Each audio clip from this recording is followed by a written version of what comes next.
Israel's President Isaac Herzog has arrived in Sydney this morning for a multi-stop tour of Australia to lend support to our Jewish community.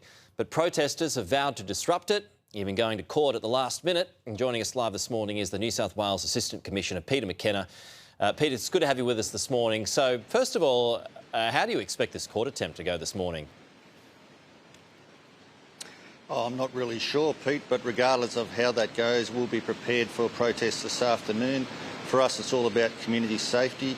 Whilst the protesters are going to court about the major events declaration, that won't change too much for us. There's still a public assembly restriction declaration in place.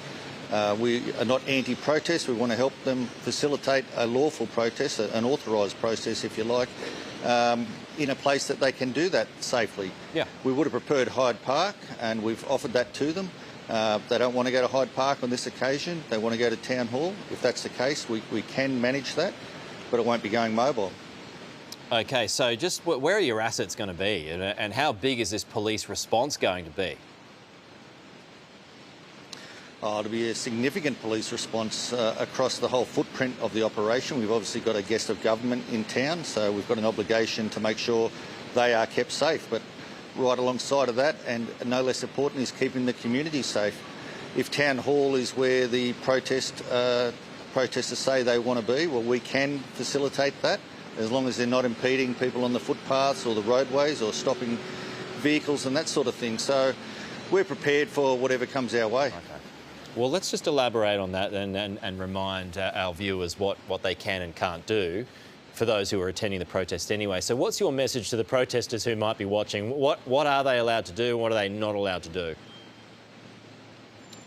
Yes, certainly. So whilst there's a public assembly restriction declaration in place, it means they don't have the protections of the Summary Offences Act, which means we won't be facilitating them blocking footpaths or roadways or going mobile for that type of protest. They can still gather in a public place as long as they're not impeding people. That is why we would have said Hyde Park would have been the more ideal location. We will still reach out to the organisers right up to the 11th hour because we think that is a safer place. For us, it's all about community safety. If they do decide to go to Town Hall, well, it's a lot tighter, it's more restricted. But if the numbers allow it, they can still go in there and hold their static protest. So what about hate speech? I mean, what are you going to be listening out for? What's the red line going to be here? Because I'm sure there's going to be all sorts of things said.